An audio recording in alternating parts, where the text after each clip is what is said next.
Muy bien, buenas tardes, hermanos. ¿Qué hay? Espero que estéis bien. Soy Will Graham. Confirmame, por favor, si me estáis viendo y oyendo. Estamos aquí acomodándonos. Hoy vamos a estar teniendo una entrevista con un querido pastor desde Costa Rica.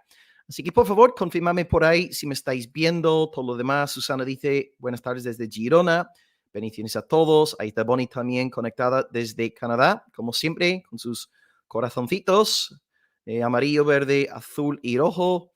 Gloria al Señor. Fanny también nos saluda desde Bogotá. Pero por favor, decidme antes que nada si se ve bien y si se oye bien. Ok, Susana dice sí, se ve bien y se oye bien. Estupendo. Gracias y paz. Bendiciones desde Colombia. Pues decidnos desde dónde nos estáis siguiendo. También me interesa el tema de Costa Rica. A ver si hay algún hermano hoy presente desde Costa Rica. Si estás en Costa Rica, dímelo por la sección de chat y bueno, no sé, a lo mejor te regalo mi jersey navideño, ¿eh? Así que a ver si alguien hoy de Costa Rica, porque nuestro invitado es un pastor en el hermoso país de Costa Rica. Hoy es un día histórico también, porque por primera vez aquí estaremos haciendo una entrevista en inglés. Ahora a las 6, son las 6 de la tarde aquí en España, estaré con el pastor Fede Acuña, hablando sobre el propósito de Dios para con Israel, un tema de, bueno, que está ahora súper de moda por todo lo que está pasando ahí con Palestina, bueno, organizaciones terroristas que no puedo nombrar. Y estaremos con él. Y luego a las 8, en 2 horas, estaremos en vivo con Joe Owen. Joe Owen compartió con nosotros un magnífico estudio sobre la Navidad aquí en español. Y de hecho, realmente el vídeo recibió tantos comentarios positivos que yo pensé, mira Joe, ¿por qué no hacemos el vídeo también en inglés para que el pueblo angloparlante tenga acceso a tu estudio? Así que si vosotros manejáis inglés, si hablas inglés, escribe en el comentario, en el chat, escríbeme en el chat, yo hablo inglés, or I speak English, ¿ok? Y si, if you speak English, at 8 o'clock, in 2 hours, en 2 horas, we will have a class, tendremos una clase with brother Joe Owen, con el hermano Joe Owen. Así que si hablas inglés, teclea en el chat, I speak English. Y bueno, estáis cordialmente invitados al estudio hoy a las 8 de la tarde con el doctor Joe Owen. Él trabaja en Answers in Genesis, respuestas en Génesis. Pues voy a leeros, decidme desde dónde nos estáis siguiendo y luego en unos minutos, como siempre, daremos paso a nuestro invitado hoy, el querido hermano en la fe, Federico Acuña, que está sirviendo al Señor en Costa Rica. Así que adelante, hermanos. Ok, primer saludo de hoy, Kyrie nos saluda desde México, gloria al Señor. También Silvia desde Aruba, en AW, no sé, ¿dónde está AW? AW, no sé, hermana, es un país, es una ciudad. Arkansas, tal vez, no sé. Silvia, porfa, define esto. ¿Qué es AW? Ok, tenemos también Argentina presente. Lía está presente desde Argentina. Mario desde West Michigan, en the United States of America. Bueno, Mario, tú hablarás inglés seguramente. Así que hoy a las 8 estaremos con Joe Owen, aquí hablando en inglés. Hola, Pastor Will Graham. Ok, muchas gracias, Eduardo. Eduardo está en Murcia, está a 2 horas de Almería y ha estado en nuestra iglesia en un par de ocasiones. Gloria al Señor. Y yo voy a estar, de hecho, en Murcia, si Dios quiere, en marzo, en una conferencia sobre la ideología de género, el feminismo, la revolución sexual, etc. Muy bien. Carol dice, I speak English. Very good, Carol. So at 8 o'clock, in 2 hours, you are invited to our program about Christmas. Mira, lo que voy a hacer, hermanos, los hermanos que habláis inglés, os voy a pasar por aquí el enlace a mi página en inglés para que ya os podáis suscribir y así ver el estudio esta tarde. Dadme 2 segundos, voy a entrar en el canal, copio el enlace. El enlace que voy a pasaros ahora por el chat es el enlace a mi página en inglés. ¿Ok? Ahí está. Voy a teclear English, entre paréntesis, para que sepáis que si no habláis inglés, no hace falta hacer clic. Si habláis inglés, como vamos a estar aquí un par de minutos más, haced clic en el enlace. Es cuestión de entrar en YouTube y tecleáis Pastor Will Graham 1985. Y también tenemos entonces un canal ahora montado en inglés. Así que haremos nuestra primera grabación en inglés esta noche a las 8. Pero primeramente estaremos aquí con nuestro querido pastor desde Costa Rica, Fede Acuña. En un par de minutos daremos paso a nuestro querido invitado.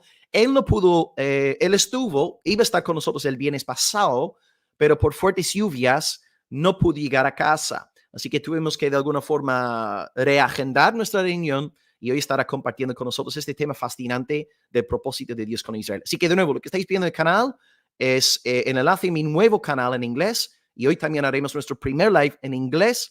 Si habláis inglés, pues podéis ya suscribiros. Ok, voy a leer un par de comentarios y luego dar paso a nuestro pastor Federico, a quien amamos en el Señor y que estuvo con nosotros aquí hace 3 semanas en un fascinante debate y él salió defendiendo la Navidad, ¿no? Él es un varón pro navideño, ¿no? Y bueno, yo también, desde luego, yo creo en la celebración de la Navidad y el debate fue excelente. Muy buen debate con el pastor Job Rodríguez, que estaba en contra, ¿no? De la Navidad. Ok, let's read your comments. Gamiel dice, necesito un suéter como el tuyo, Pastor Will. Dios le bendiga. Le llevamos en oraciones a usted y su hermosa familia desde México. Muchas gracias, Gamaliel. Bueno, claro, este jersey me lo compré el año pasado de una tienda aquí en España y lo siento, no creo que sea posible ahora conseguir otro suéter así, pero bueno, gracias por el cumplido, me alegro que te guste, hermano. Gloria a Dios. Roberto, en Guatemala, solo español. Abigail, hello, Pastor Will, thank you. Buenas tardes, Pastor Will, desde Chile. Aquí, Aruba es una isla en Centroamérica. Gracias, Silvia. No había oído hablar de Aruba. Pido disculpas por mi ignorancia. Colombia presente. Abigail dice no sound. Abigail, yo creo que sí, porque varias personas antes me han dicho que sí hay sonido. Comprueba que tu volumen está, comprueba que esté encendido, ¿no? Tanto aquí en YouTube como en tu computadora. Así que a veces hay problemas porque la gente no tiene el volumen de sus diapositivos encendido. Ok, Italia presente. Muy bien, Italia. No tenemos aquí muchos italianos, pero gloria a Dios. Bienvenidos los italianos. Mario, Veracruz, you're in mute. No, hermana, no estoy en mute. Bueno, voy a preguntar. Hermanos, ¿estoy en mute? ¿Me estáis oyendo? Abigail está diciendo aquí que sigo en mute, pero yo creo que yo entiendo que me estáis oyendo. Que alguien, a ver, Abigail, no lo escucho. Soy solo yo. A ver, que alguien me diga algo, por favor. ¿Me estáis oyendo, queridos hermanos? A ver si alguien me dice algo. Sí, oye, sí. Pues sí, Abigail, será su sistema o algo por el estilo. Pues nada, hermanos, ya está. Vamos a dar paso a nuestro querido invitado, Federico Acuña, pastor en Costa Rica. Disfrutamos mucho de su exposición la otra semana, así que vamos a ver si él está ahí presente. Y le voy a preguntar si sigue lloviendo ahí en Costa Rica. A ver, muy bien. Pastor, bueno, ¿cómo estamos, Pastor Federico? ¿Todo bien por ahí en Costa Rica? Hola, hola, hola. Mucho gusto. Gracias por la oportunidad de estar con ustedes aquí. Realmente muy contento, ¿verdad? De este momento. Tengo un pequeño delay nada más en la cámara, entonces aquí lo importante es el audio, pero sí hay un pequeño delay. Gracias, Pastor Will, por la oportunidad de poder compartir un poquito sobre este tema, no desde la base de experto, porque no lo soy, sino desde la base de estudiar, de aprender, de querer aprender y de seguir aprendiendo. Y pues está en boga en este momento la guerra Israel-Hamás. Israel no está en guerra con Palestina, aunque Palestina históricamente podríamos decir ha estado en guerra por muchos años. Y pues entonces esta conversación queda muy al tono de lo que de alguna forma podemos decir está sucediendo. Ok.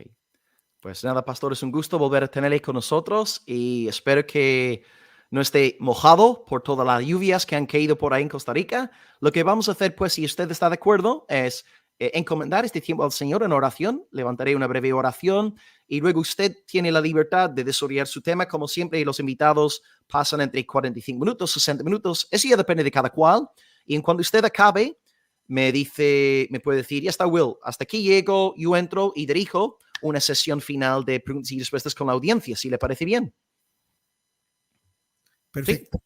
Ok, pues muy bien, hermanos. Vamos a orar al Señor, encomendando este tiempo a nuestro Dios, pidiendo que Dios bendiga ricamente el estudio de nuestro querido pastor Federico Acuña. Oremos a nuestro Padre. Amén. Gloria a Dios. Pues gracias a ti, amado Dios, por la salvación que tenemos en Cristo Jesús.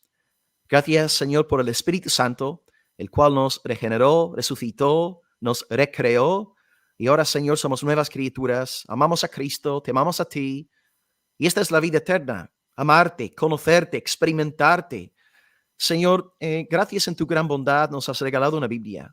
Y queremos también acercarnos a estos temas más difíciles, tales como tu propósito para con Israel, qué es lo que quieres hacer, qué es lo que no quieres hacer.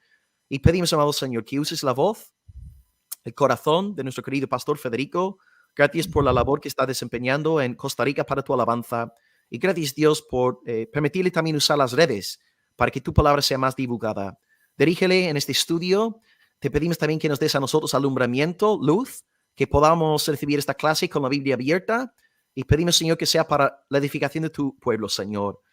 Dios, si hubiera dudas, ayude también al pastor a la hora de aclarar las preguntas finales en la sesión al concluir hoy la clase, y que Él se sienta a gusto con nosotros, respaldado por ti en cada momento, Señor. Así que encomendamos todo a ti, sea tu nombre glorificado, y que este tiempo sea de gran provecho para Pastor Federico, para mi vida y para todos los presentes. Pedimos esto en el nombre de Cristo y para su gloria.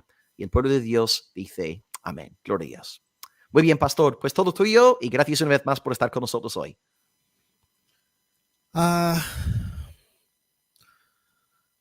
Ok, buenas tardes, noches o días allá en donde estén viendo esta transmisión. Muy contento de estar con ustedes. Yo me llamo Federico Acuña, sirvo como pastor a una comunidad en San Ramón de Alajuela. Estamos unos 40 kilómetros hacia occidente del centro de la ciudad.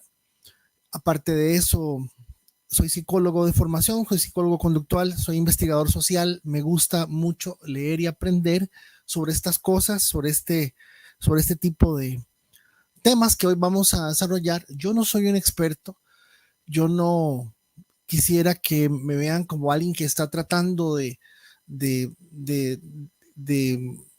decir cuánto sé, más bien quisiera compartirles lo que he podido entender sobre esto. Y creo que podría ser impreciso en algunas afirmaciones y podría ser impreciso en el uso de algunos textos bíblicos. ¿Por qué? Bueno, porque casualmente en una de las transmisiones que hacía Will hace unos días con César Vidal, César decía, bueno, si los primeros hermanos vieran mucho de la perspectiva escatológica de hoy, yo creo que saldrían asustadísimos de muchas de las cosas que nos atrevemos a decir o que estamos diciendo. En realidad, pues, cuando se analiza la escatología y vemos por lo menos en el análisis que hay a partir de la reforma, nos damos cuenta que de plano la reforma tiene que ver con la gracia. La reforma tiene que ver esencialmente con el aspecto de la salvación en un porcentaje altísimo. Y años después se retoma el tema escatológico, se retoma el tema al final de los tiempos, se retoma los temas que de alguna manera se vienen desarrollando. De hecho, al tomar en cuenta las instituciones de Calvino, nos damos cuenta que Calvino tenía posiciones que no eran necesariamente muchas de las posiciones que tienen los calvinistas o que se han dado como absolutos en algunas posiciones, y esto lo aporto como una ilustración, y lo digo como una ilustración para que entendamos que de alguna manera hay una evolución del pensamiento, hay una evolución de las ideas, hay una evolución del análisis que no debemos despreciarlo y que es importante. Nos toca hablar para Israel. Quiero contarles que dirijo para Latinoamérica el Ministerio de Verso a Verso Internacional. Enseñamos y capacitamos a los grupos y a los pastores y a las personas que les interesa la Biblia a enseñarla, a exponerla versículo a versículo, que es una forma en que trabajamos en Olivo Verde. Creemos firmemente que el mensaje fue entregado completamente. Una carta del novio a la novia no se lee un pedazo, se lee completamente en el mismo momento, con la misma pasión, toda la carta. Y pues es lo que tratamos de compartir. Ese es el loguito, que aquí, al otro lado, perdón, aquí para allá, ese es el loguito que tenemos de nuestro ministerio. Déjeme pasarme aquí, voy a interactuar con una presentación. En algunos casos voy a tratar de inclusive utilizar el texto de la palabra. En algunos casos voy a utilizar la nueva traducción viviente, voy a utilizar la Reina Valera y también voy a utilizar la Biblia de las Américas, porque nos vamos a ir viendo algunas cosas importantes. Les decía que, por ejemplo, hablar del tema de ¿es Israel el pueblo de Dios? ¿Es Israel todavía? Sigue siendo Israel el reloj de Dios en muchos sentidos.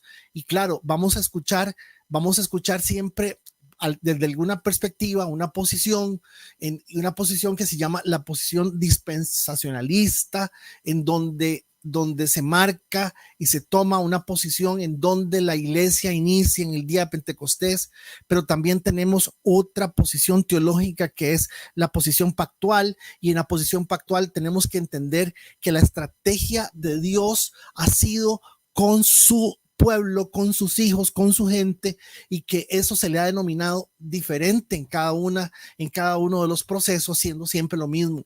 Estamos hablando de que es el pueblo de Dios, y que ese pueblo de Dios lo ha preservado, lo ha sostenido, lo ha conservado, lo ha bendecido, y que eso no ha cambiado, y que eso de alguna manera pues tenemos que analizarlo. Ahora, hay un punto importante, porque yo sé que esto lo van a ver en algún momento, personas que son judíos, personas que son del pueblo de Israel, y que obviamente pues no lo pueden compartir, porque ellos no lo comparten, esencialmente porque mucho de lo que vamos a tratar tiene que ver con el mensaje del rabino, del apóstol para nosotros, Pablo, que muestra una realidad con respecto a la luz progresiva que se viene dando desde el Antiguo Testamento, a esa revelación progresiva aceptada tanto por cristianos como por judíos, con relación a lo que sucede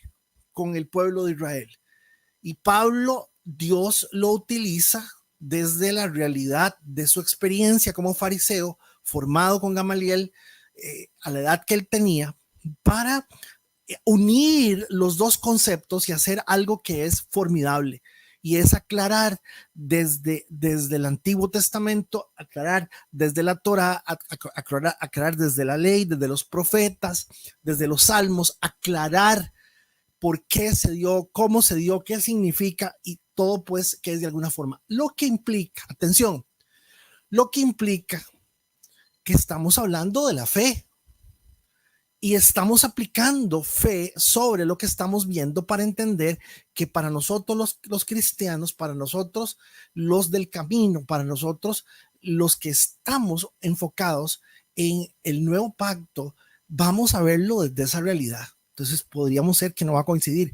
Hay una posición que habla sobre el hecho de que no hay forma de demostrar una genética entre los judíos de hace 2000 años con los de ahora. Inclusive se hace mención en algunos casos. Hay un material interesantísimo que se los recomiendo, que no deja de ser interesante. Regálame un segundo nada más para ubicarme aquí y mostrarles.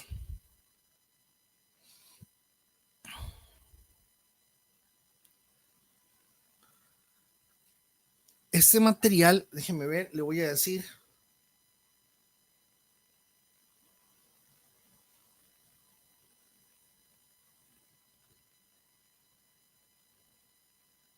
Lo tenía a mano para mostrarles el nombre del material sobre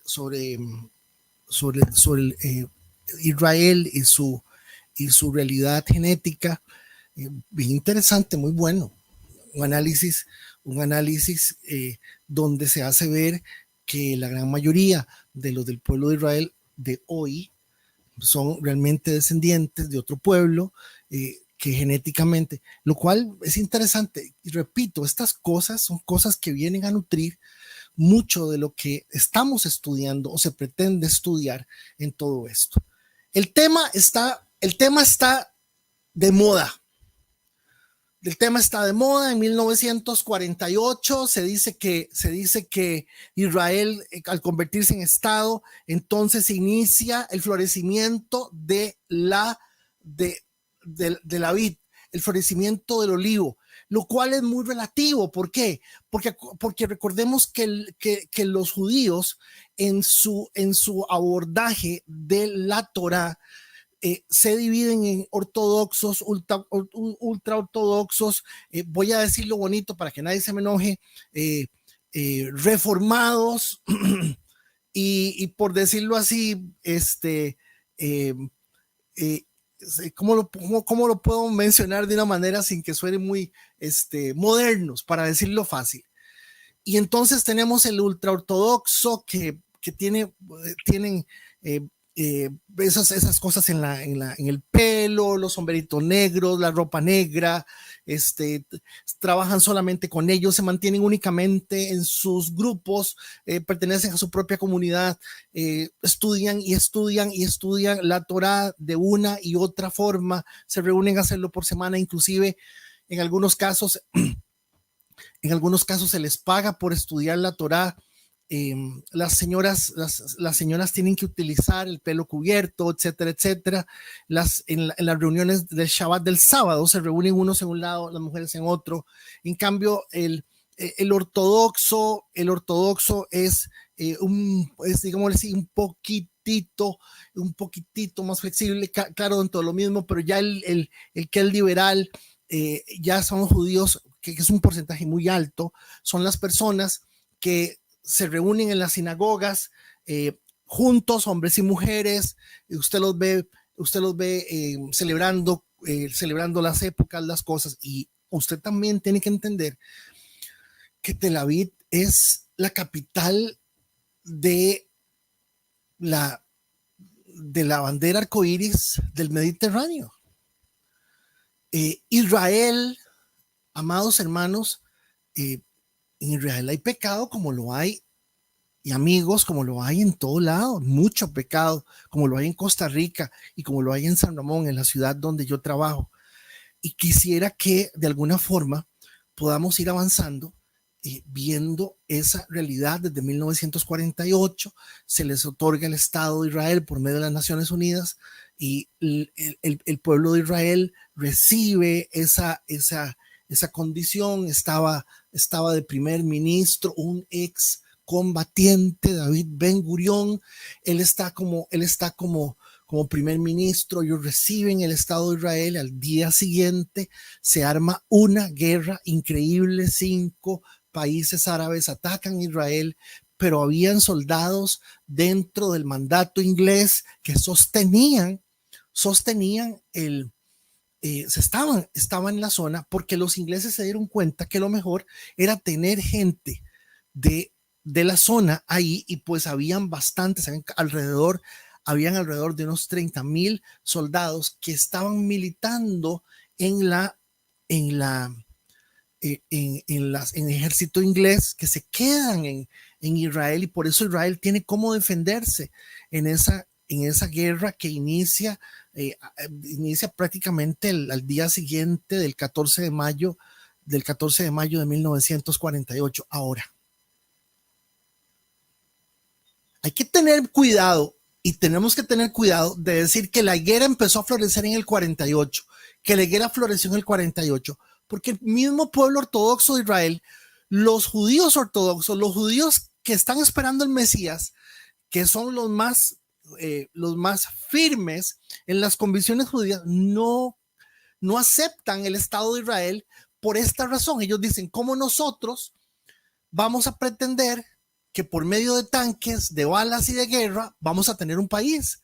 No, nosotros necesitamos un país que nos lo dé el Mesías. Por eso es que no lo reciben y no lo aceptan.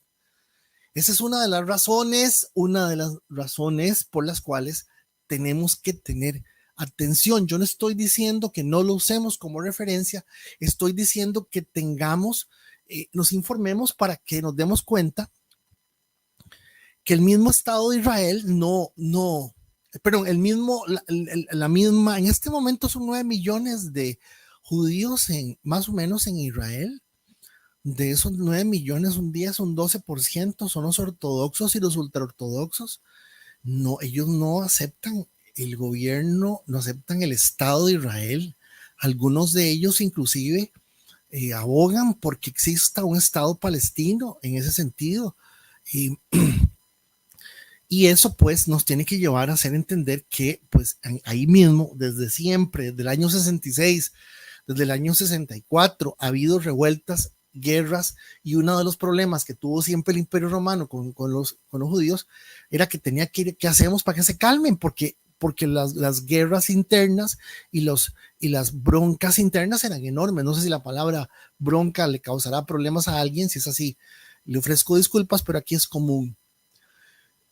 En el momento en que Pablo viene de sus viajes misioneros, de regreso a Jerusalén, y es tomado prisionero en el templo, allá por Hechos 21-22,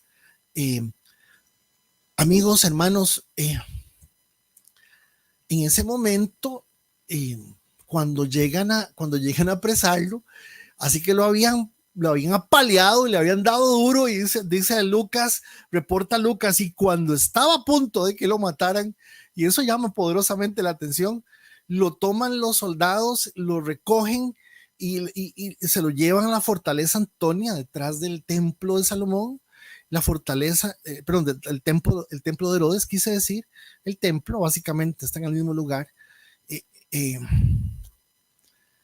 y subiendo las gradas, óigame, sudado, golpeado, herido, ensangrentado, lo primero que dice Pablo es, perdone, señor policía, usted me da permiso de hablarle a la multitud. Y el policía se asusta y le dice, ¿usted habla griego? Le dice, sí, yo soy de Tarso, de una ciudad que de alguna forma no era una ciudad, era una ciudad libre realmente, Tarso. Y Pablo les cuenta que él es de Tarso, que inmediatamente se pone a hablarle a las personas que están ahí. Y notemos que se armó un alboroto. Notemos que esencialmente lo que Tertulio, creo que se llamaba el abogado, no recuerdo, en Hechos 23, Tértulo, el abogado, argumenta es que él es un alborotador, porque los romanos estaban cansados de tanto pleito entre ellos mismos. Y por decirlo así, fue la recomendación de Jesús: salgan de aquí, váyanse para el campo, para las montañas, no estén aquí porque el asunto va a ser un alboroto. Vean qué fácil fue para Pablo estar ante el consejo judío y decirles, yo estoy aquí por causa de mi creencia en la resurrección y mi creencia. Y entonces se armó una locura porque la gente religiosa tiende a hacer esas cosas. Amigos, Pablo aclara que esencialmente es un solo pueblo. Israel es un solo pueblo. Ahora, a ver, Israel, el que lucha con Dios, el que pelea contra Dios y vence. El nombre Israel es un nombre que le da a Dios al patriarca. Es un nombre de Dios.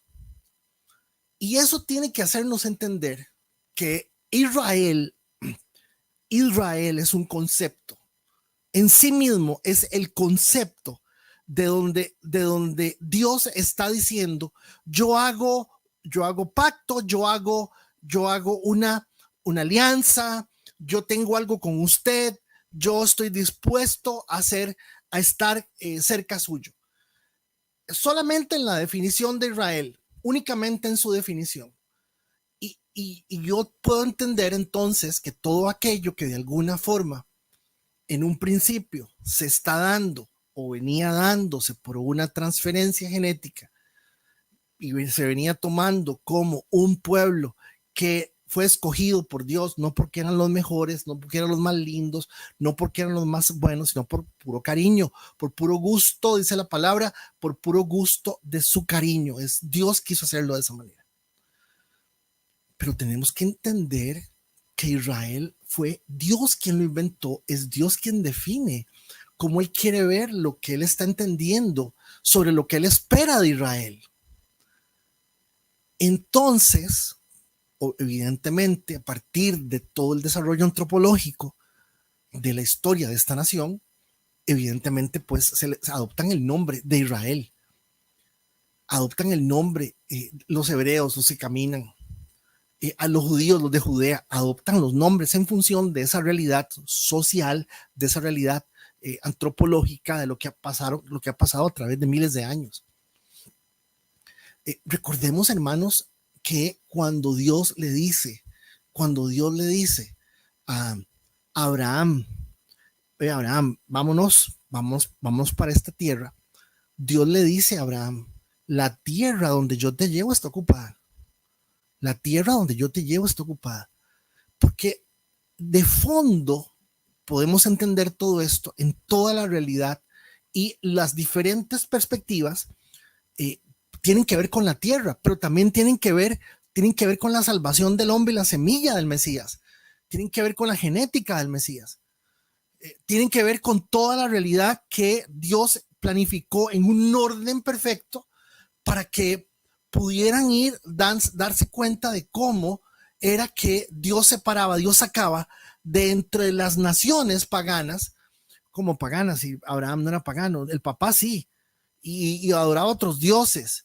Y es muy probable que Abraham tuviera algunas nociones, pero no se mencionan en la Biblia, solo que Dios se le presenta, Dios se le revela. Y todo el mundo dice, pero ¿cómo Abraham, el padre de la fe? Bueno, porque exactamente creyendo en lo que él había creído y habiendo sido formado de otra manera, damas y caballeros, estamos viendo a un Abraham que cree en el único Dios.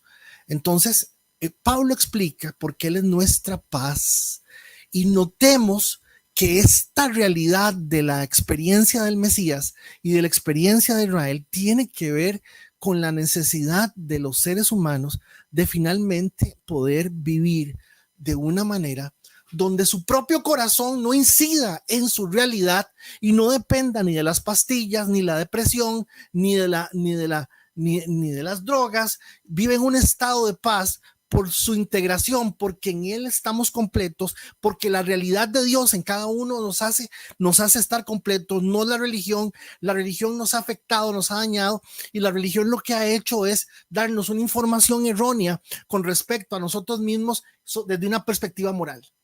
Pero notemos que lo que está Pablo tratando de decir es que la respuesta es en nuestra vida con relación a nuestra experiencia con Dios y el pueblo de Israel tiene que ver con el hecho de nuestra paz.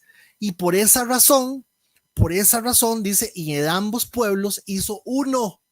¿De cuáles pueblos? De lo que nosotros llamamos la iglesia o los gentiles y lo que llamamos los judíos, derribando la pared intermedia de separación. Efesios 2:15 dice, poniendo fin, voy a cambiarme un poquitito de tamaño porque veo que la cabezota, perdonen,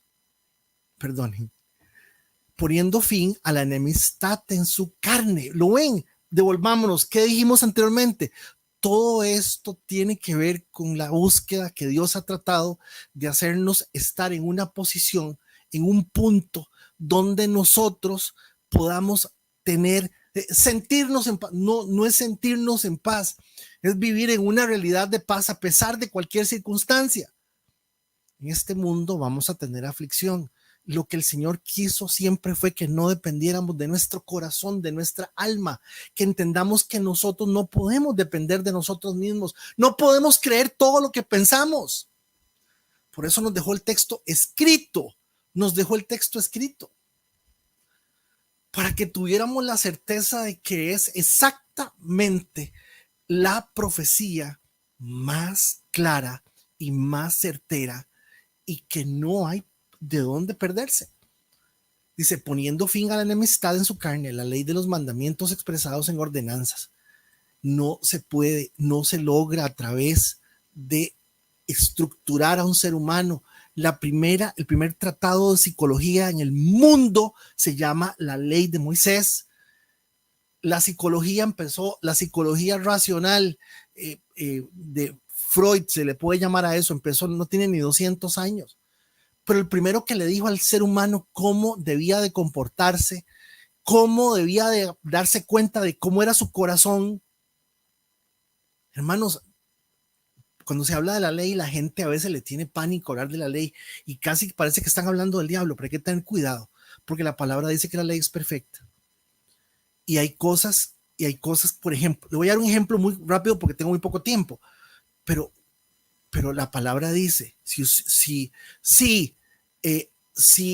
Will Graham te debe dinero y él está en necesidad, no le cobres. Perdón, no nos está enseñando que somos malos. No nos está enseñando que somos personas que no nos importa la necesidad del otro, que prefiero que me importe a mí mi deuda y que él tiene que pagarme. La ley no, la ley dice, si él te debe,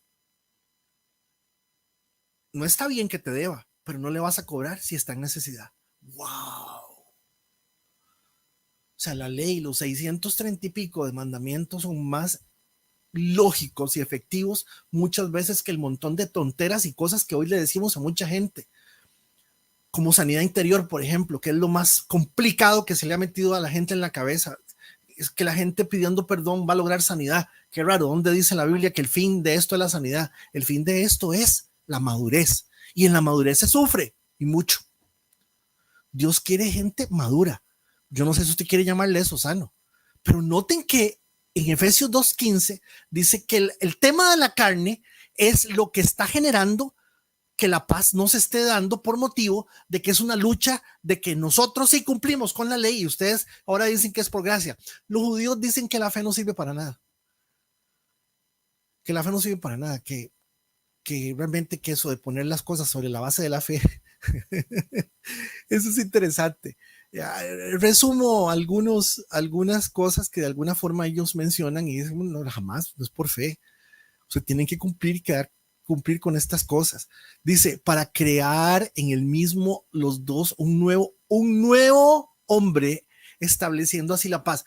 Noten que esto no es un asunto de que, ok, Israel falló, pecó, no sirvió para nada, ahora seguimos, venga, ustedes se llaman la iglesia, ustedes son ahora sí, vamos para adelante. Sí, no. Noten que lo que de fondo está tratando Dios de hacer en nuestra vida es genuinamente darnos la oportunidad de ser felices. No, ese no es el fin.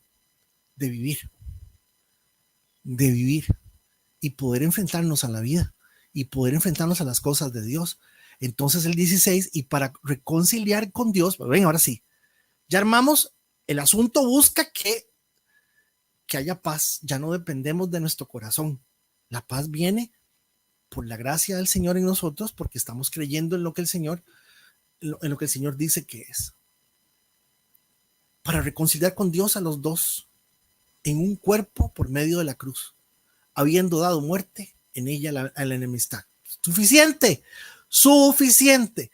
¿Cuál es el fin de Israel? El fin de Israel es que toda persona en Israel que crea en el Señor va a ser salva. Así es. Y toda aquella persona que confiese al Señor dentro del pueblo escogido de Dios va a ser salvo. Entonces, vámonos. Empecemos con el 9 rápidamente. Romanos 9:27. Con respecto a Israel, el profeta Isaías clamó: aunque los hijos de Israel son tan numerosos como la arena de la playa, solo un remanente se salvará. Y cuando usted se mete a internet y usted analiza a las diferentes posturas sobre la expresión remanente, hay un grupo diciendo no, ese remanente es un remanente de ahora. Claro que sí, estamos hablando de que el Espíritu Santo ya estaba aquí convenciendo al mundo de pecado, justicia y juicio. Cuando Pablo llega a Jerusalén, en el capítulo 21, capítulo 22 de Hechos, Pablo llega a Jerusalén y le dicen, uy, Pablo, qué montón de judíos han creído en el Señor. Claro, todo el mundo sigue practicando la ley de Moisés. O sea, es interesante, hermanos. Realmente es muy interesante, pero también es interesante darnos cuenta que cuando se habla de un remanente que en este caso podríamos estar hablando de, si son 9 millones, podemos estar hablando que un remanente, a ver, en el holocausto murieron 6 millones, hay 16 millones alrededor de 17, 16 millones de judíos en el mundo. 9 millones están en Jerusalén. Se dice que una de las profecías es que ellos van a regresar todos a Jerusalén. Y entonces, bueno, pues yo al menos no creo, por todo lo que usted y yo sabemos, que cuando la palabra habla del remanente, cuando la palabra habla, por ejemplo, esta expresión, todo Israel será salvo, ya lo vamos a ver. Esa expresión, todo Israel será salvo, pareciera que a alguna gente le tiene miedo. Ese todo Israel, yo no creo que lleguen a 100 personas. Yo no creo, me parece a mí que tratando de armar un poco el asunto, viéndolo desde la realidad de lo que podríamos decir, es el pueblo de Israel. Hace el pueblo de Israel. Hablar de todo Israel será salvo, estamos hablando de 16 millones, yo creo que no. Porque no creen en el Mesías y no van a creer, pero va a haber un grupo de gente que sí va a creer, ese remanente, como lo venimos hablando. Romanos 9:29, y lo mismo dijo Isaías en otro lugar: si el Señor de los ejércitos celestiales no hubiera perdonado a la vida de unos cuantos de nuestros hijos, habríamos sido exterminados. Entonces, claro, lo importante aquí fue que Israel nos abrió la puerta a nosotros, y claro, y Romanos 11, el común denominador es: voy a hacer que ustedes tengan celo del otro pueblo, porque el otro pueblo no necesita la ley. Y ese celo va a partir del hecho de que, digamos, somos salvos, adoramos a Dios. Van a decir, ¿esta gente qué le pasa? Entonces pregunto, ¿acaso Dios ha rechazado a su propio pueblo, la nación de Israel? Romanos 11:1.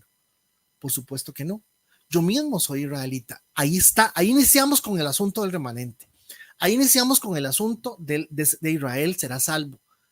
Claro que sí, hay un grupo de personas, pero la inquietud de esta conversación y lo que Will ha venido tratando de conversar con el resto de los hermanos es qué va a pasar qué va a pasar con las promesas de Israel, qué va a pasar con el pueblo de Dios, Jerusalén, toda la simbología, todo lo que eso implica. Bueno, la palabra lo muestra de una manera que, repito, viendo todo lo que hemos podido analizar y estudiando lo que hay, podemos ir dándonos cuenta, damas y caballeros, que la precisión del uso de los textos para reafirmar algunas cosas, en algunos casos no necesariamente es así. Vean que, por ejemplo, inclusive aquí al entrar al 2, no, Dios no ha rechazado a su propio pueblo, el cual eligió desde el principio. Allá en Deuteronomio, el Señor le dijo a Israel que de alguna forma iban a estar todos presentes, y estaban presentes en el momento en que se dio el pacto con todo el pueblo. Eso está en el libro de Deuteronomio. No me voy a devolver porque si no logramos terminar. Pero noten que Pablo dice, está hablando del Israel étnico, a su propio pueblo, el cual eligió desde el principio. No tratemos de imponerle un cuerpo dogmático a la Biblia. Aquí esto es claro, hermanos. Esto es claro. El problema que yo he visto que tienen muchos especialistas, de hecho yo no lo soy, es el tema de la cantidad. Y al decir todo Israel será salvo, y al decir remanente, la gente se imagina que estamos hablando de que va a suceder una salvación, algo como masivo, algo extrañamente así, ¡pum!, y se van a convertir. No necesariamente, pero sí la palabra promete que Dios va a tener misericordia de ellos. Verso 3, Señor, han matado a sus profetas, derribado tus altares, soy el único que queda con vida, y ahora me buscan para matarme a mí también.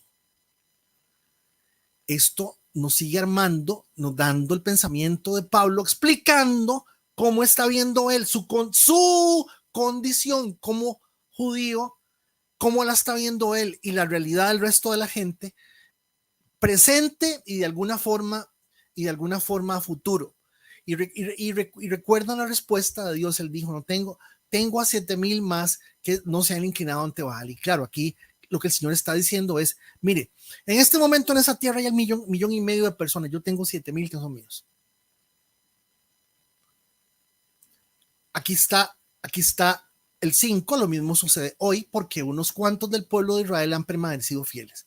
Y sí, estamos hablando de que Pablo está escribiendo contextualmente en el año 54, desde Corinto 56, una nota de una iglesia que no conoce, que tiene más o menos 7 u 8 años de formada, que seguramente Aquila y Priscila son quienes lo instruyen, y los rumores de qué es, de cómo es. En el 49 Claudio expulsa a los judíos de Jerusalén, y entonces la iglesia se fortalece más en la parte de los gentiles, pero también cuando se vuelven a regresar, en aquella iglesia Pablo aclara muchas de las cosas que a lo mejor se habían convertido en un problema.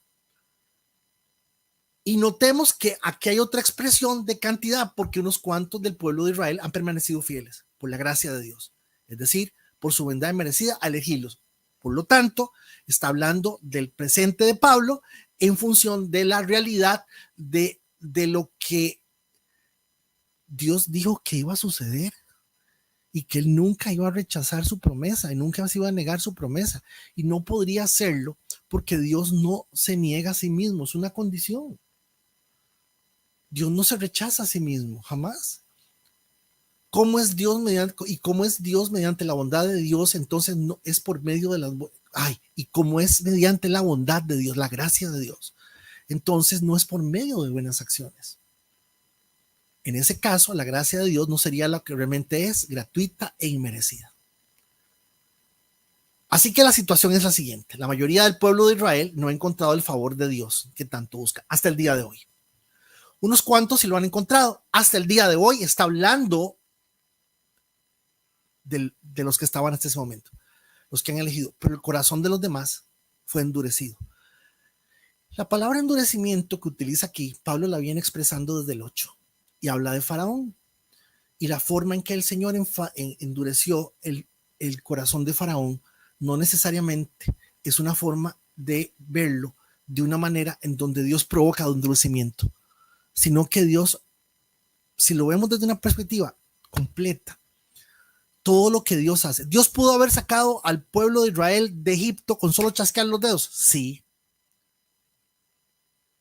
pero inclusive le respetó al faraón su condición de rey, para decirlo fácil. El endurecimiento de Faraón, que es uno de los ejemplos, es el ejemplo de hacerle entender la paciencia de Dios. Quien tuvo paciencia fue Dios. Lo sacó, se habla que lo sacó en un promedio de 8 a un año en tiempo. Un año, 8 meses, plaga por plaga. Hubo diferencias entre las plagas en semanas y tal vez en tiempo. Sí. ¿Tenía necesidad Dios de hacer eso? No, pero sí era importante que el corazón del faraón se endureciera en ese sentido. Entonces vemos a Dios actuando en misericordia con eso. Dice, como dicen las escrituras, Dios los hizo caer en un sueño profundo hasta el día de hoy. Les ha cerrado los ojos para que no vean y les ha tapado los oídos para que no oigan.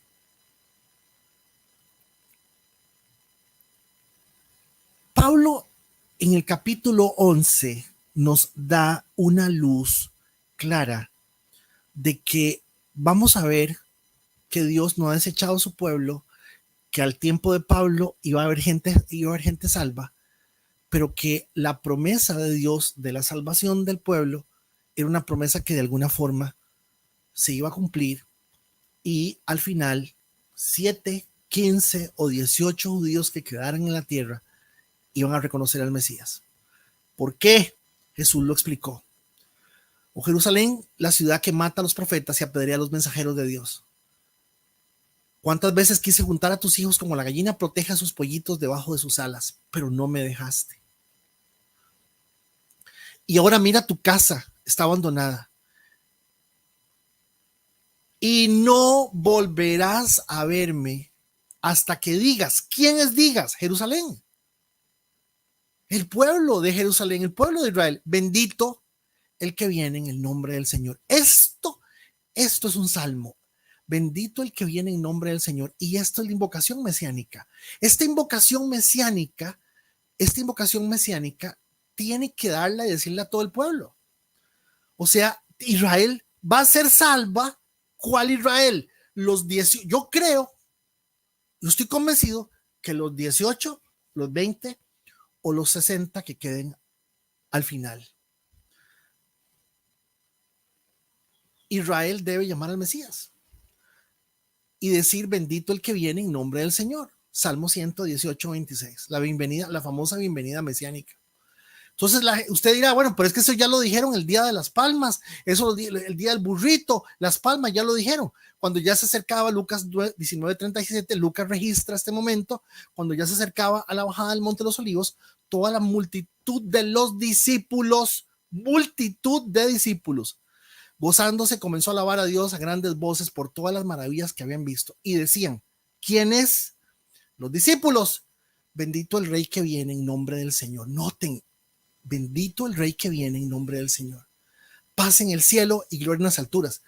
Noten que ellos están echando mano del Salmo, exactamente llamando al Mesías, reconociendo al Mesías. Pero noten lo que pasó con el pueblo. Cuando ya se acercaba la bajada al Monte de los Olivos, toda la multitud, volví a poner el mismo.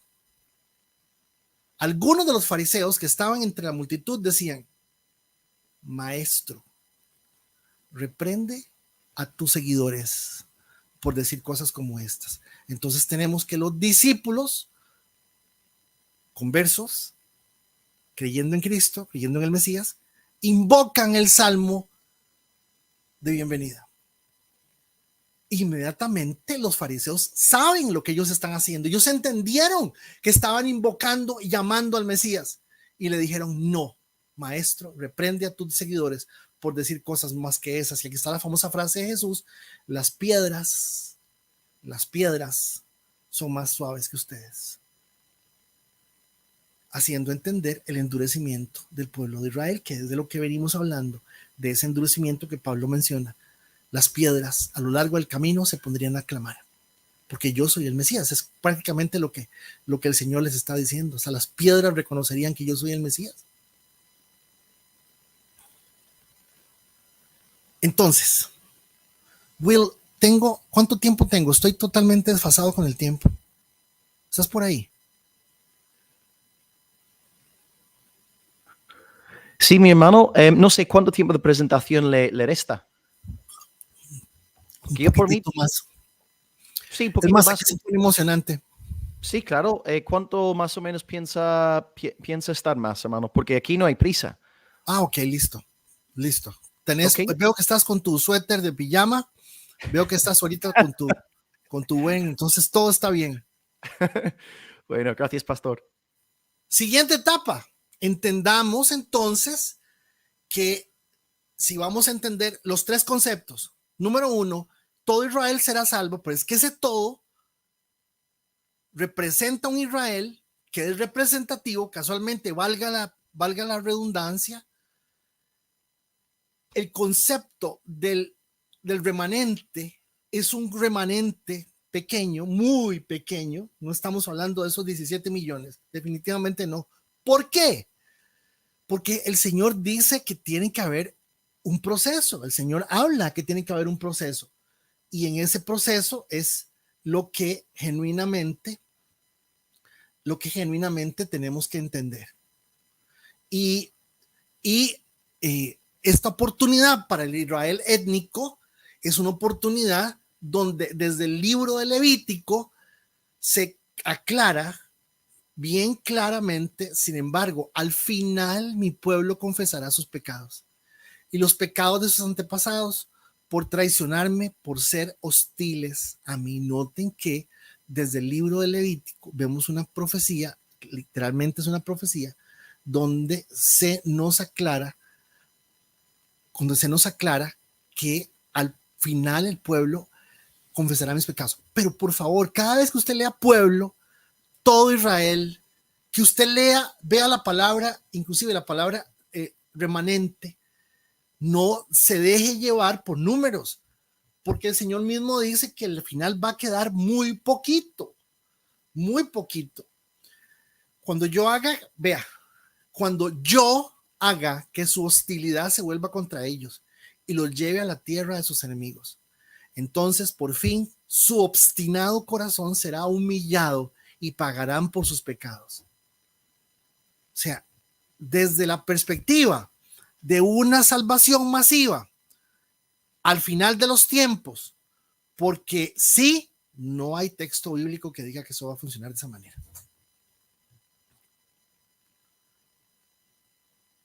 Israel es el pueblo de Dios. Si está junto con los gentiles, sí. Porque Israel es Cristo. Yo soy la vid verdadera. Porque Israel lo inventó Dios, el nombre, y significa el que está con Dios, el que peleó contra Dios y venció todo esto. Pero es un concepto completamente que es Dios quien lo desarrolló, no el ser humano. Entonces me acordaré de mi pacto con Jacob, mi pacto con Isaac y mi pacto con Abraham. ¿Y qué dice aquí al final? Y me acordaré de la tierra. Esta referencia a la tierra podría verse a finales del 48, podría verse a partir de las migraciones que se dieron antes, donde ellos le compraban territorio de tierras a los árabes, podría verse de muchas formas. Pero noten que de alguna forma el texto ya no nos dice, me acordaré de mi pacto con Jacob, de mi pacto con Isaac y de mi pacto con Abraham, y me acordaré de la tierra. Ahora, si necesitamos que Israel llame al Mesías, si necesitamos que Israel confiese su pecado, ¿cuál es el pecado de Israel? El pecado de Israel es rechazar a Cristo, rechazar al Mesías. Voy a afirmar algo. Atención, y no quiero afirmarlo desde la base de la batalla de Armagedón. ¿Por qué? Porque entre todo el análisis escatológico que está presente, esto se podría ver, es cierto, podríamos decir que esto calzaría en un momento en donde, en el supuesto de que estemos hablando de la batalla de Armagedón, en ese supuesto, pues entonces los datos que nos aportan información para poder nosotros entender cómo va a ser esta salvación de Israel, nos hacen también ver que el proceso hacia esa batalla, si es esa, repito, de ser esa, pero no podemos categóricamente afirmarlo porque escatológicamente a la hora de ubicar los eventos en diferentes tiempos para poder decir, bueno, primero va a pasar esto, segundo va a pasar esto, tercero va a pasar esto, cuarto va a pasar esto, es una forma de verlo y hay una crítica importante para esa forma lineal. Luego hay una crítica, hay una forma de verlo escatológicamente donde vemos que esto sucederá simultáneamente con esto, pero también tiene que darse esto para que simultáneamente se dé esto. También es una forma de verlo. Y así está el libro de Apocalipsis. Y muchas veces, en mi entender, cosas tenemos que verlas de forma lineal y hay cosas que hay que verlas según se vayan dando, pero tiene que darse simultáneamente otras cosas. Yo creo que la única cosa que de alguna forma, hermanos y hermanas, es importante entender, es por lo que el texto dice, será predicado este evangelio del reino a todas las naciones y vendrá el fin. ¿Qué quiere decir eso? Perdón, algo muy importante. Hoy no se está predicando el evangelio del reino. Hoy se está predicando una cosa que se llama teología moral terapéutica. Se está predicando una cosa que se llama el genio de la lámpara viene a su rescate. Hoy se está predicando una cosa que se llama el Espíritu Santo es un perro blanco que lo veo caminando entre las sillas de las...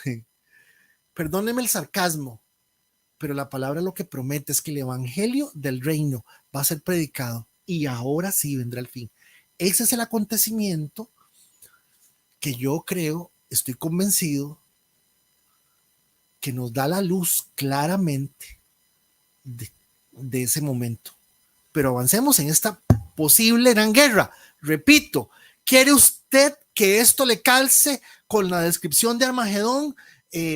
Y que esto lo que va, bueno, pues entonces véalo por ese lado. Sin embargo, veamos las características. ¿Cuáles son las características? Libro de Osea: yo atacaré a Israel y a Judá con la misma furia de un león, los agarraré y los haré de pedazos y no habrá quien los salve. El mismo Dios está diciendo que llegó el momento de que este asuntito de ortodoxos y de la comunidad arcoíris en el asunto y aquella mezcla de cosas y eso va a costar así ya no más. Esto va a llegar a un punto y tiene que llegar a un punto, señoras y señores, porque Dios se va a manifestar claramente no solo a Israel, sino al mundo.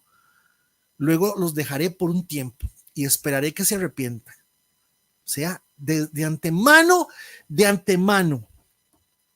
Dios nos está diciendo que cuando empecemos a ver y analizar que Israel va perdiendo, que se está disminuyendo, porque así ha sido a través de la historia. ¿Cuántos salieron de Egipto? ¿Cuántos? ¿Todos entraron a Canaán? No entraron los que salieron. Si eran mayores de 18, no recuerdo en este momento, soy impreciso en esos datos, pero si eran mayores de 18, no recuerdo, no entraron. O sea, desde el principio, esto ha sido una selección y ha sido también, tenemos que entender que la realidad del mal ha querido dañar al pueblo de Israel. Y ha habido genocidios y ha habido cosas pavorosas como el Holocausto, donde mueren 6 millones.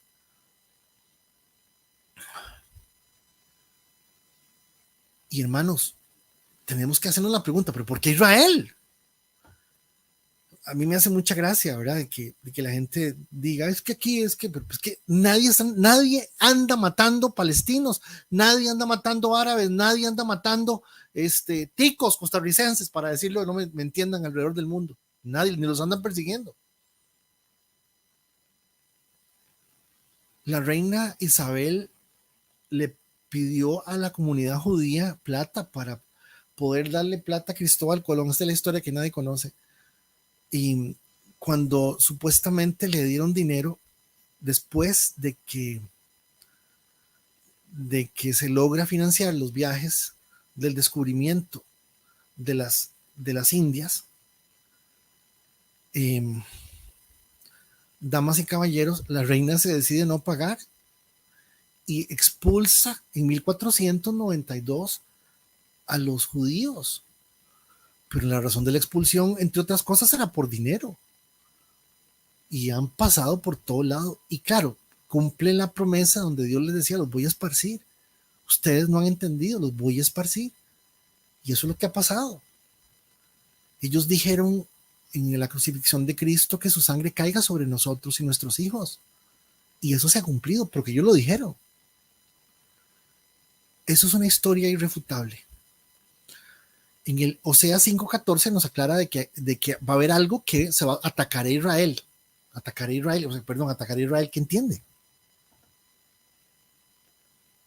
Y cuando reconozcan que me han ofendido, se llenarán de angustia y me buscarán. Zacarías. Zacarías del 1 al 9 es un análisis profundo después del cautiverio, pero en el 12 en adelante, del capítulo 12 en adelante, es técnicamente una secuencia de detalles sobre esta guerra. ¿Nos ayuda esto a construir Armagedón? Claro que sí. ¿Estoy afirmando que sea Armagedón? No, mejor no, esperémonos. Porque es importante seguir trabajando y estudiando todo esto. Las características de esto es que es Dios quien va a orquestar todo, porque llegó el momento. Reuniré a todas las naciones para que peleen contra Jerusalén. Es Dios. Vengan pronto naciones de todas partes, reúnanse en el valle y ahora, oh Señor, llama a tus guerreros. Joel. Que las naciones se movilicen para la guerra, que marchen hacia el valle de Josafat. Allí yo, el Señor, Me sentaré para pronunciar juicio contra todas ellas. Zacarías, reuniré a todas las naciones para que peleen contra Jerusalén. Noten esto. La ciudad será tomada, las casas saqueadas, las mujeres violadas, la mitad de la población será llevada al cautiverio y el resto la dejarán entre las ruinas de la ciudad. Con solamente esta profecía de Zacarías, dice que ya ha habido una fuerte disminución. Esto es muy importante. Es muy importante porque mucha gente va a pagar con su vida esto. Y lo más importante es entender que en esta guerra, en esta posible guerra, en este posible Armagedón, Israel no va a ganar.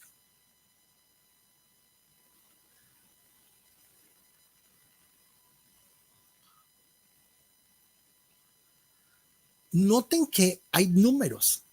2/3 de los habitantes, pero es que 2/3 de los habitantes del país, pero 2/3, pero nos acaba de decir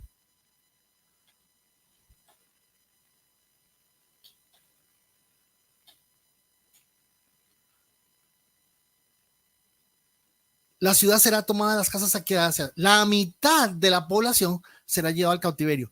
Entonces, noten que por números, cuando empieza a hablar, vamos disminuyendo, 2/3 de los habitantes del país serán cortados y morirán.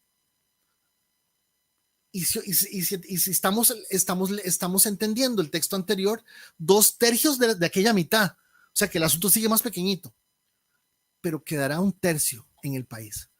Noten que no dice números, hermanos, y yo no sé si ese tercio serán 60 personas.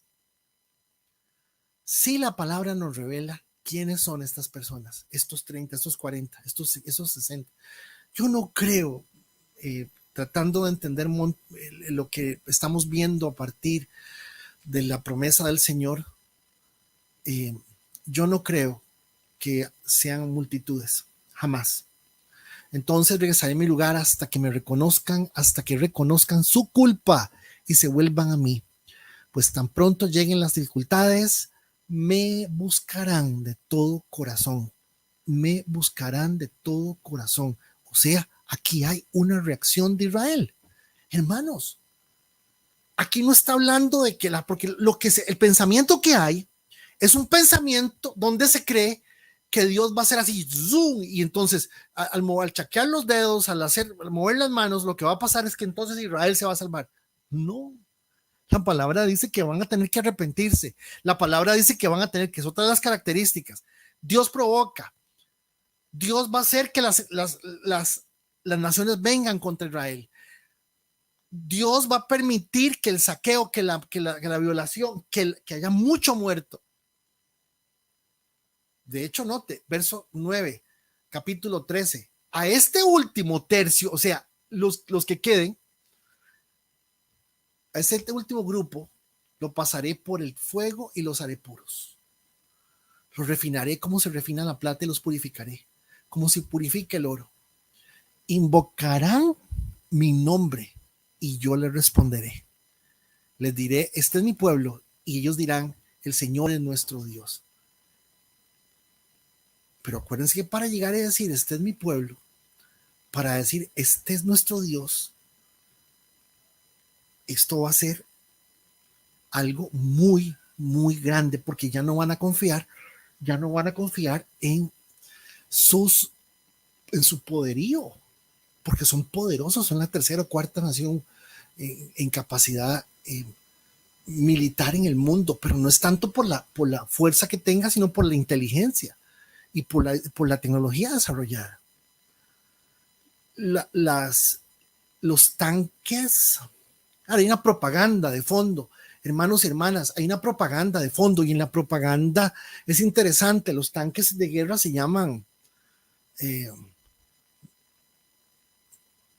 Merinas, no recuerdo, pero el nombre del tanque es carro de fuego,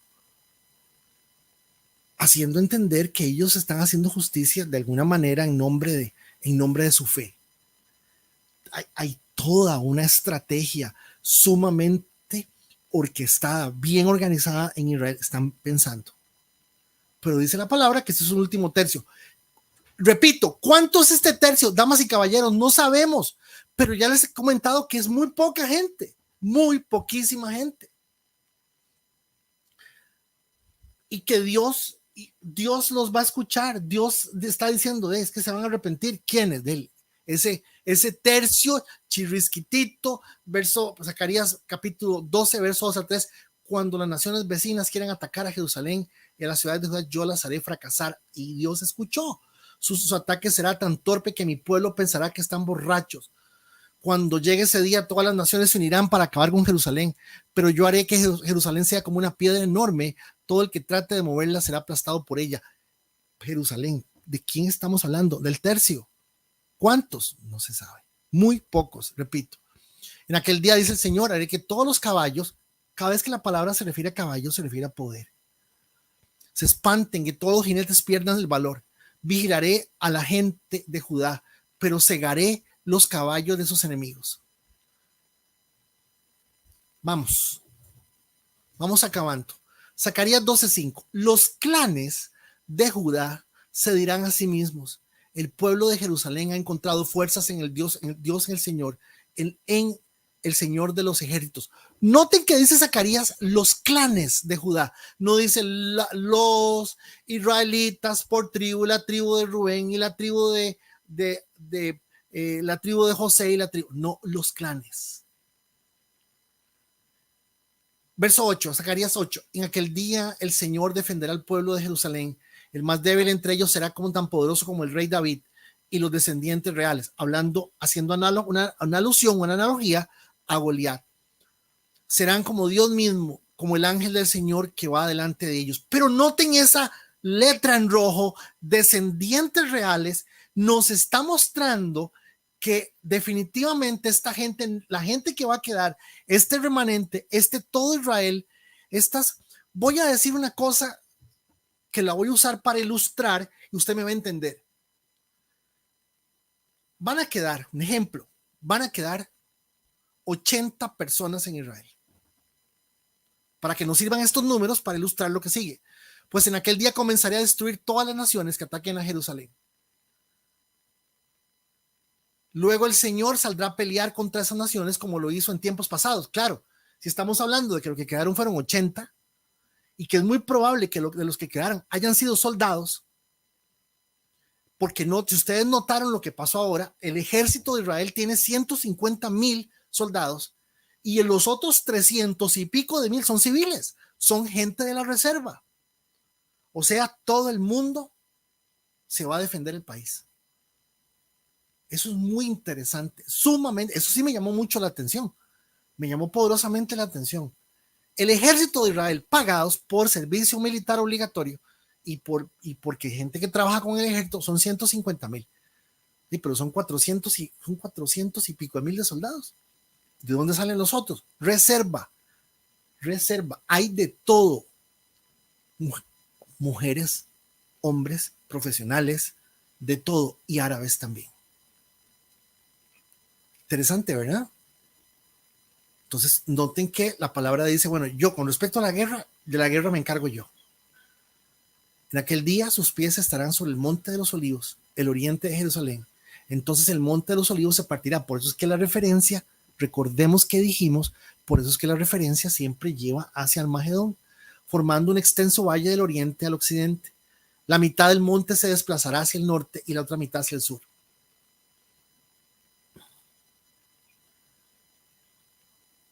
¿Dónde está la señal? ¿Cuál es la siguiente característica? Ya vimos, Dios va a traer las naciones. Ya vimos, Dios va a hacer que mueran un montón por causa de estas guerras. Ya vimos que al final del tercio que quedaba, que al final eran 80, Dios dice, no pueden, tengo que intervenir yo. Pero aquí va a suceder algo. 12:10 Zacarías. Entonces derramaré un espíritu ¿de qué? De gracia y oración sobre la familia de David y sobre los habitantes de Jerusalén. Me mirarán a mí, a quien traspasaron, y harán duelo por él como por un hijo único. se lamentarán amargamente como quien llora la muerte de un primer hijo varón. ¿Qué hicimos? ¿Qué hicimos? Sí era el Mesías. Y en ese momento, estos 80, los 80 de mi ejemplo, por favor, los estoy tratando de usar para ilustrar. Segunda referencia, Zacarías 12:11, el dolor y el luto, nuevamente segunda, de Jerusalén, serán tan grandes como el duelo por Adad Rimón en el valle de Megiddo. Este chiquito fue el chiquito del rey bueno que se murió y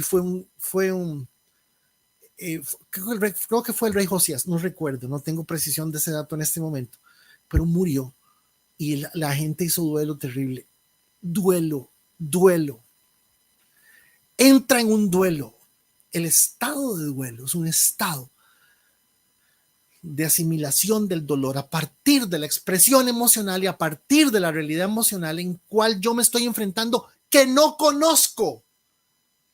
Un papá que pierde un hijo enfrenta un duelo de la experiencia de ese momento. Ningún dolor se compara, por eso lo hablamos en otro momento. 12:2. Ven, todo Israel. A ver, siguiendo nuestro ejemplo que venimos estructurando desde atrás, ese todo, ¿cuánta gente son? De 80, digámosle 60. Dejémoslo en 80. Todo Israel hará duelo. Cada clan por su lado. Los esposos separados de sus esposas. ¿Por qué esta referencia, esposos y esposas? Porque generalmente en la casa es donde el papá asume el sacerdocio y hacen oración y entonces hacen los rezos que ellos hacen y todo el asunto. Pero esta vez aquí no va a haber, el papá nos está guiando. Cada persona, cada lugar, las esposas en las casas de esos 80 o esos 80 integran sus esposas, no importa. Lo importante aquí es que usted vea que la gente ya no va a seguir un ritual, sino que lo va a hacer. Señor, perdónanos. Separados de sus esposas, el clan de David llorará, así como llorará el clan de Natán, el clan de Leví y el clan de Simei. Cada clan sobreviviente de Judá se lamentará por separado y los esposos separados de sus esposas. Un lamento en donde el pueblo no está reunido para lamentarse juntos y cada persona se va a levantar. Todo el mundo está ahí. Pero noten que menciona el clan de Natán, el clan de David, Natán, Leví, Simei. Cada clan sobrevivirá de Judá, que es cada clan sobreviviente de Judá se lamentará por separado y los esposos separados de sus esposas. Notemos por favor el sobrevivientes. A ver, bajémoslo a 40. Dejémoslo en 40 personas. Podrían ser 40 millones, podrían ser 40,000. No sabemos. Lo que sí sabemos es que la misma palabra dice que se fue reduciendo y que los que quedan al final son los sobrevivientes. No puede ser una conversión masiva en este momento porque tiene que darse esta guerra como un requisito para que usted me entienda hacia dónde estamos llevando este análisis. Ahora sí, ¿qué significa esto? Tienen que estar todos o todo Israel, su remanente, y no según las tribus. ¿Quiénes? Dice, la casa de David, la casa de Natán, la casa de Leví. ¿Qué representa la casa de David? Reyes y nobles. ¿Qué representa la casa de Natán? Los profetas. ¿Qué representa la casa de Leví? Los sacerdotes. ¿Quién falta? Vean qué importante. En esos 40, que ya quedamos en 40 personas, hermanos, notemos que en esos 40 tenemos representados a todo Israel. ¿Quién nos falta? Nos falta la casa de Simei. La historia está en 2 de Samuel 16:5. Simei era un pariente de Saúl. Simei en el momento en que David va entrando en su caballo blanco, yo creo que fue a Jerusalén, en un momento inclusive creo que iba a ser coronado rey. Simei sale, repito, ahí está el dato porque recuerden que esto es mucha información y lógicamente no vamos a irnos para allá para no darle muchas largas a esto. Segunda de Samuel 16, 5 al 13, cuenta que en el momento en que David va entrando, le dice, Simei agarra polvo y piedras, se las tira y le dice, sanguinario, matón, mataste, es usurpador del trono de Saúl, le dice un montón de cosas. Y entonces el general del ejército de David le dice, voy a matar a ese hombre, te está insultando. Y David le dice esto, déjelo. ¿Quién soy yo para matar a este hombre si Dios le ha permitido a él insultarme en este día de esta manera? ¡Qué belleza! ¡Qué belleza! ¿Pero qué representaba Simei? ¿Qué representaba Simei? El pueblo. Ahora sí, armemos. ¿Qué necesitamos para que Israel sea salvo, para que el Mesías venga, para que se desenlacen el resto de las cosas? ¿Qué necesitamos? Que estén la casa de David, la casa de Natán, la casa de Leví y la casa de Simei, en clanes. Entonces ahora sí sume. Repito, el número que estoy dando lo estoy usando como una referencia para ilustración. 10 de la casa de David. Dije 10, pueden ser 9, 8, qué sé yo. 10 profetas de la casa de Natán. Fede, pero usted está hablando de que puedan ser esos mismos soldados. Sí, exactamente.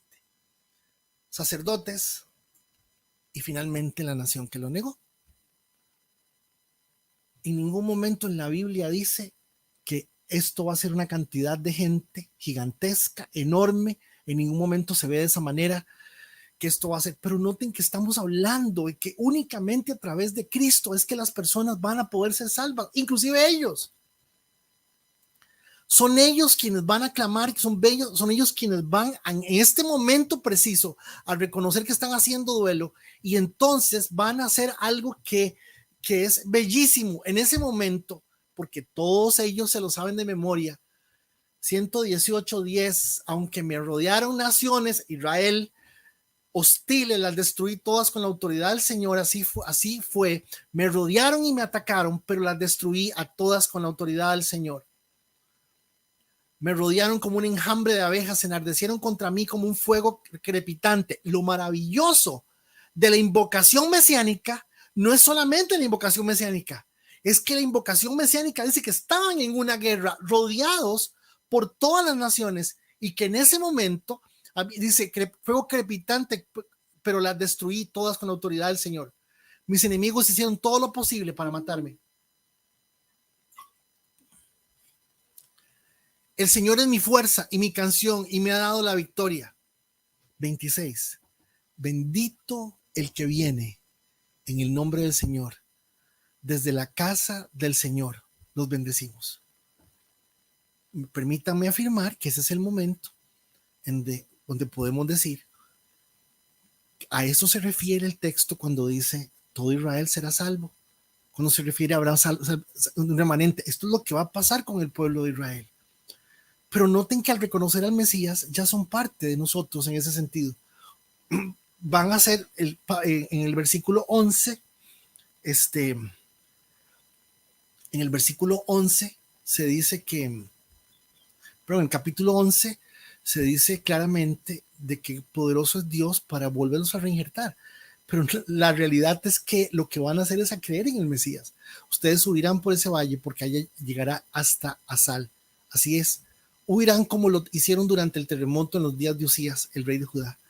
Entonces vendrá el Señor, mi Dios, y todos sus santos con él.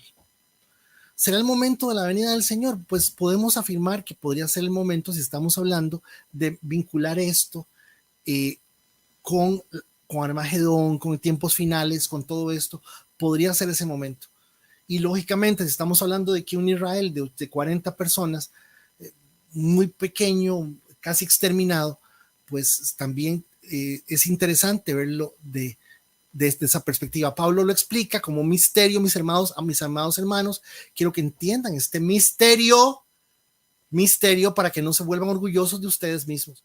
Parte del pueblo de Israel tiene el corazón endurecido, pero eso solo durará hasta que se complete el número de gentiles que aceptarán a Cristo. Ahí sí estamos hablando de que hay un número que se puede ver de alguna manera. Perdón, no le metamos un cuerpo dogmático doctrinal al texto cuando el texto está diciendo que los gentiles van a ser llevados según su escogencia a los pies del Señor. 26. Entonces todo Israel será salvo. ¿Quiénes? Ellos, los del principio, Pablo, la gente que creyó y los que queden, el remanente. Como dicen las escrituras, el que rescata vendrá de Jerusalén y apartará a Israel de la maldad. Y mi pacto con ellos es que quitaré sus pecados. No me puedo quedar aquí, pero aquí está. En este versículo se resume, en ese versículo se resume todo. El que rescata vendrá de Jerusalén y apartará de Israel de la maldad. Aquí se resume absolutamente todo. Porque van a tener que ser salvos por medio de arrepentimiento. Van a tener que ser salvos porque es probable que los que hayan quedado son los escogidos. Muchos del pueblo de Israel ahora son enemigos de la buena noticia y eso nos beneficia a ustedes, los gentiles. Sin embargo, ellos también son el pueblo que Dios ama, porque Él eligió a los antepasados Abraham, Isaac y Jacob. Muy rápido,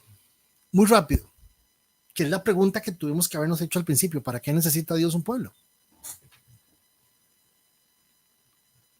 ¿Para qué necesita un Dios un pueblo sobre la tierra? Número uno, para proclamar la existencia del único Dios verdadero. Vea, pase lo que pase, ahí están. 2, porque se requería de un pueblo para poder revelar al Mesías. 3, como lo dice la palabra, ustedes me serán un pueblo de sacerdotes, para tener una nación de sacerdotes que intercedieran por el mundo. De hecho, es interesante, los judíos mencionan que ellos no hacen proselitismo bajo ninguna circunstancia, no hacen ningún tipo de proselitismo, porque ellos lo que dan es luz a las naciones. Interesante, ¿eh? Para depósito y preservación de la escritura, capítulo 4 de Deuteronomio, para poder demostrar que Dios es un Dios confiable.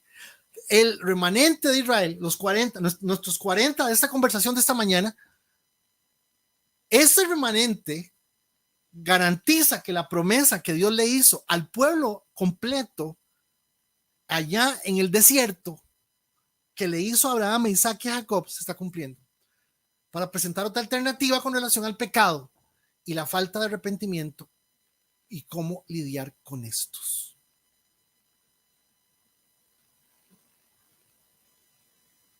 Ya vimos el 28, sin embargo, veamos la parte en rojo. Sin embargo, ellos todavía son el pueblo que Dios ama, porque Él eligió a los antepasados, Abraham y Jacob. Juan 15:5. Yo soy el Israel. Yo soy la vid verdadera y ustedes son las ramas. Los que permanecen en mí, yo en ellos, producirán fruto, porque separados de mí, nadie puede hacer nada. Esa roca que los hizo tropezar a ellos, nos salvó a nosotros y nos sostiene, y es Cristo Jesús. Y exactamente aquí termino. Entonces, básicamente es una propuesta, un punto de vista que quería compartir, porque ya les dije, hay mucha gente muy buena que enfoca esto y que aprendemos muchísimo de esto. Y lo que quería compartir es que, pues de alguna manera, la palabra nos muestra que no tenemos que tenerle miedo a la palabra remanente ni a la palabra todo, porque creo que sí se refiere a algo bastante corto, bastante pequeño. Adelante, Pastor Will, muchas gracias por el tiempo. Gracias a usted, Pastor, por todo el tiempo invertido y fascinante el estudio. Y lo que vamos a hacer ahora, brevemente, hermanos, es a lo mejor lanzar 2 o 3 preguntas al Pastor, porque aquí en España son las 7:30 y ya media hora salgo en una grabación en inglés con el doctor Joe Owen. Así que hoy vamos a lanzar 2 o 3 preguntas. Tengo aquí una pregunta ya apuntada.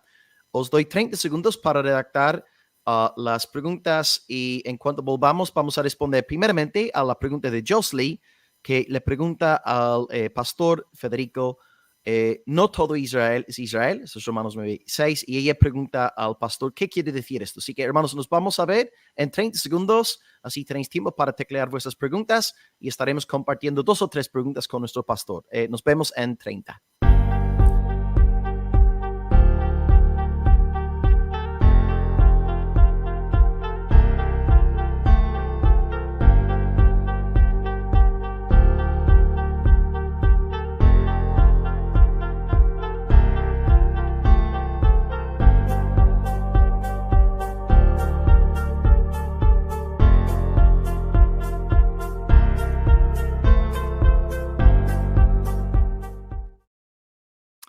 Muy buenas tardes, noches desde España. Hoy hemos estado con nuestro querido pastor Federico Acuña. Él se conecta desde Costa Rica y hoy está hablándonos sobre el propósito de Dios con Israel.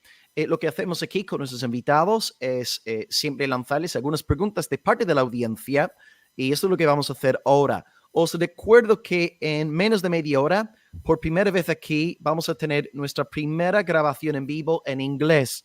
Estará conmigo aquí en el estudio el doctor Joe Owen y estaremos saliendo en mi canal Pastor Will Graham, pero en inglés, ¿ok? Tengo un canal ya montado para el mundo angloparlante y a ver qué tal va todo ahí. Así que estáis todos invitados si habláis el inglés y ahora vamos a ir acabando aquí con 2 o 3 preguntas. La primera pregunta es parte de nuestra hermana Jocelyn, que siempre está con nosotros día tras día, nos acompaña. Estamos muy felices de que está aquí con nosotros. Y Pastor Federico, la primera pregunta lanzada entonces hoy es, ¿qué significa la frase de Pablo cuando dice, no todo Israel es Israel? ¿Qué quiere decir, pastor, este versículo? Jocelyn, cuando llegó Pedro y ellos regresan del momento en que Jesús se va para el cielo, Pedro se pone las manos en la cabeza, me lo imagino yo, y Pedro dice, era necesario que se cumpliera la escritura.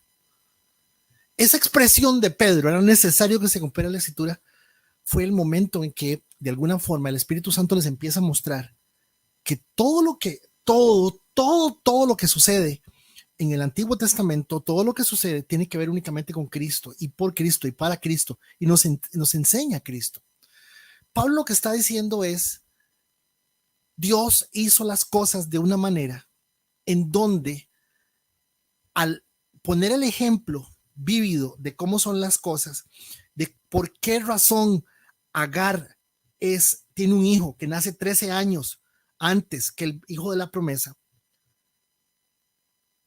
nos tiene que hacer entender que todo eso nos ilustra la diferencia entre las obras y la fe. Y lo que está haciendo Abraham es creyéndole a Dios a sus 100 años y su señora a los 90 años, que el hijo que van a hacer es producto de la fe.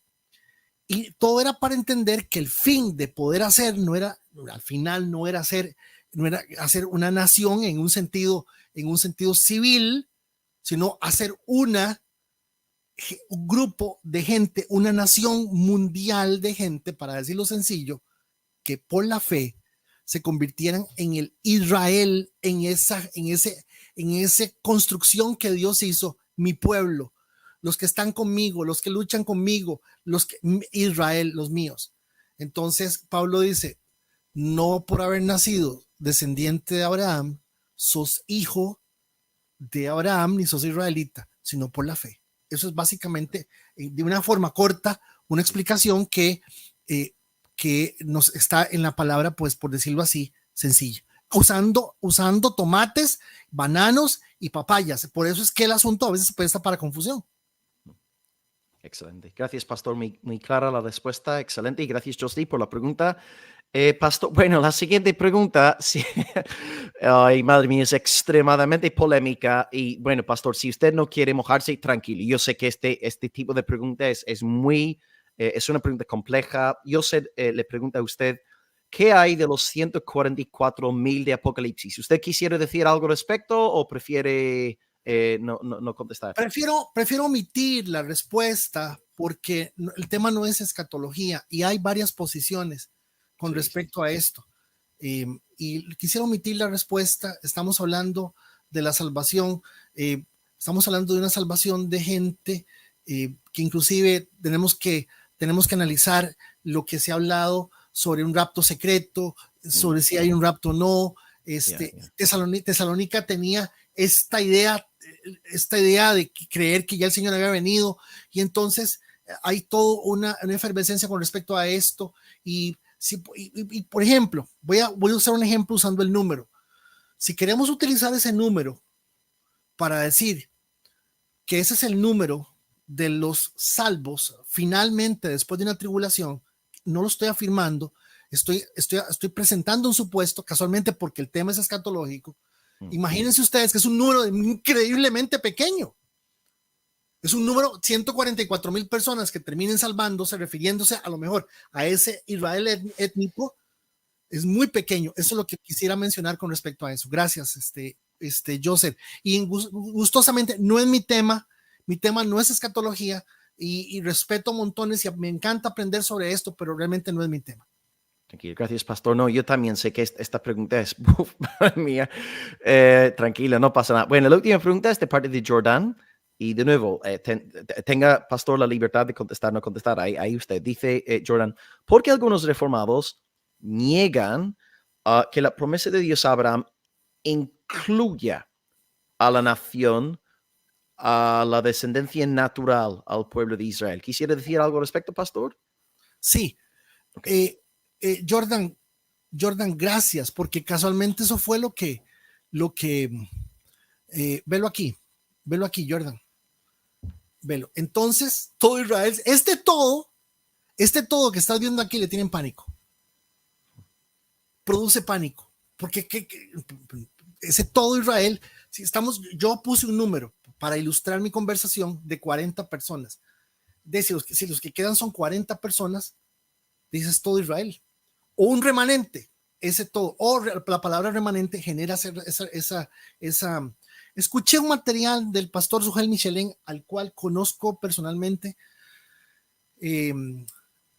y respeto muchísimo, y ha sido una bendición en mi vida, por muchas cosas. Más que lo que nosotros trabajamos es el enseñanza verso a verso de la palabra.